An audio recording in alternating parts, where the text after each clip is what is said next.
رسول اللہ صلی اللہ علیہ وآلہ وسلم نے فرمایا، جس نے وضو کیا، کلی کی اور ناک میں پانی ڈالا تو اس کے گناہ ناک منہ سے نکل جاتے ہیں، اور جب وہ اپنا منہ دھوتا ہے تو اس کے گناہ اس کے منہ سے نکل جاتے ہیں، یہاں تک کہ اس کی آنکھوں کی پلکوں کے نیچے سے بھی نکل جاتے ہیں۔ پھر جب وہ اپنے دونوں ہاتھ دھوتا ہے، اس کے گناہ اس کے دونوں ہاتھوں سے نکل جاتے ہیں۔ پھر جب وہ مسح کرتا ہے تو اس کے گناہ اس کے سر سے نکل جاتے ہیں، یہاں تک کہ اس کے دونوں کانوں سے بھی نکل جاتے ہیں، اور جب وہ اپنے دونوں پاؤں دھوتا ہے تو اس کے گناہ اس کے دونوں پاؤں سے نکل جاتے ہیں، اور اس کی نماز اور اس کا مسجد کی طرف جانا،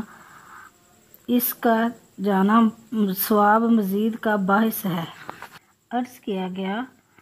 اللہ کے رسول صلی اللہ علیہ وآلہ وسلم، آپ اپنی امت کے ان لوگوں کو قیامت کے دن کیسے پہچانیں گے جن کو آپ نے دیکھا ہی نہیں؟ آپ صلی اللہ علیہ وآلہ وسلم نے فرمایا، وضو کے اثر کی وجہ سے ان کی پیشانیاں، ہاتھ اور پاؤں سفید اور روشن ہوں گے۔